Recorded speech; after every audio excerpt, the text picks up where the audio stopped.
Okay, so today in our group coaching, we're going to go over principle of, here's the fun one. Sexuality is a fundamental part of my character, and I rejoice in the gift of his contribution. This is a big part of marriage and a big part of our relationship. And so often, I know it can be like a by the way, like it's okay if we're not together, or if that's not working, but everything else is working, so it's okay. I remember like when I just got engaged and they were talking to me about college classes, and I was like, can we skip that part? At least for me, like it didn't feel like it was so fundamental. And what this principle is reminding us, how fundamental intimacy, sexuality is for me and for our relationship.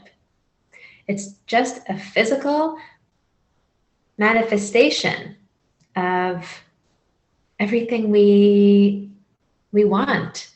We want connection, we want trust, we want mashpia mekabel dynamic. We want this to work, right? We want this marriage to flow, to bear fruit, bear children.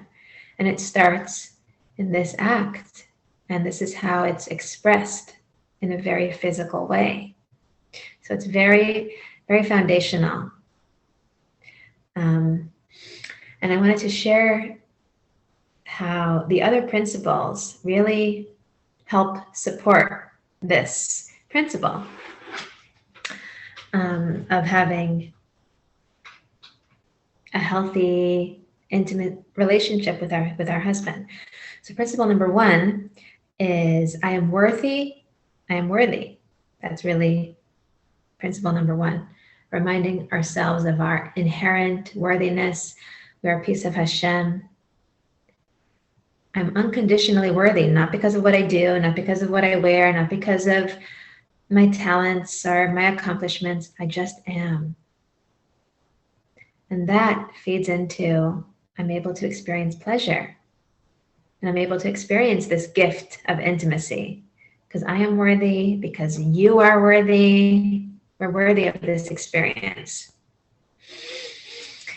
Principle number two is ownership. And that also supports our sexuality because I take ownership of anything I bring to this relationship. So that's such a huge part of having this healthy flow. Where is a part that maybe I need to take ownership of? Do I have pain that I need to address? Maybe it was with a therapist. I was just listening to a podcast this morning from mikveh.org that had great insights into if you have pelvic floor pain or pain in intercourse. There's so many different ways to address it. I'm always seeing on Instagram pop up like workshops or vibrators or there's so many different ways that we can take ownership. Not to say, oh, I'm good, I don't need him. But if there's a part of the dynamic that we can fix, that's broken for us, and we can take ownership of fixing that, then we're able to receive him. We're able to receive him, which is really what healthy sexuality is about. Me receiving him and me finding pleasure in receiving him. So again, if something is getting in the way, that's up to us to take ownership and look and discover what that may be. And it's no problem at all. Of course, that's our responsibility to take care of that. There's also this visual of gas and brakes. Like, where is my feet on the brakes that's stopping me from being excited when my husband approaches me? Maybe I'm nervous about the kids. Maybe there's no lock on my door. Maybe I'm worried about that. Those are all brakes. And being aware of that, taking my feet off the brakes, allowing me to be on the gas. That's all my ownership. Principle number 3 also relates to this.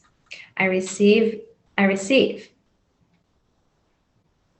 right? Knowing that this is not about tit for tat. This is not about, I give you 5 minutes, you give me, not that that's a problem if that works for someone, but knowing that who I am as a woman, I am a receiver. That's how my body is built, to receive seed, to grow a pregnancy, to grow a baby. I'm a receiver. And the main thing I receive here is my husband, who he is. I receive him. I receive all of him. I receive his desire for me. I receive his masculinity. I receive maybe his shyness or his whatever it is. I receive him. And again, that doesn't mean not honoring myself. That is honoring myself, because that's honoring the part of me that's a receiver, which is who I am. Now, again, this doesn't mean I'm a shmata and anytime he wants, I can, be his mistress. There is principle number 4, which is I choose the third way. Third way is I honor him and I honor myself. I find the value in him. So if, say, my husband approaches me and I'm not in the mood, or I feel too tired or sick or whatever it is, I can always find the value in what he's contributing. The value of he wants connection. He wants to connect with me in such a deep physical way. And I can receive that. And I can say, I'm not up for it right now, but thank you for wanting. Thank you for loving me. Thank you for showing me how much you love me. And we can always receive that. We can always receive the intention, even if we don't actually receive the physical act. And lastly, another principle that can really help us here is trust the connection.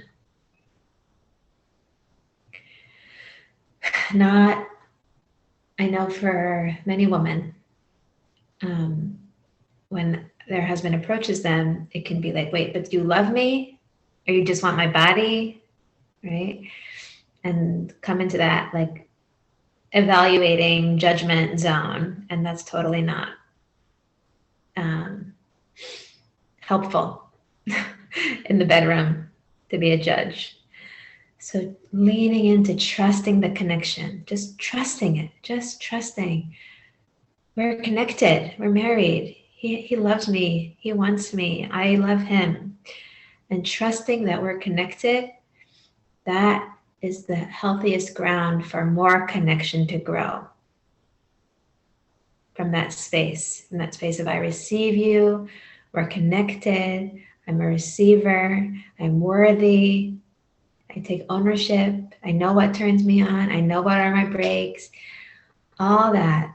And again, just going back to fundamentals, that this is not just a side detail of marriage. This is a physical manifestation of the essence of what marriage is, which is connection, real connection between two people, between husband and wife, between man and woman. So I bless us all, that may we all really feel the gift of intimacy, physically, emotionally, spiritually, and experience it.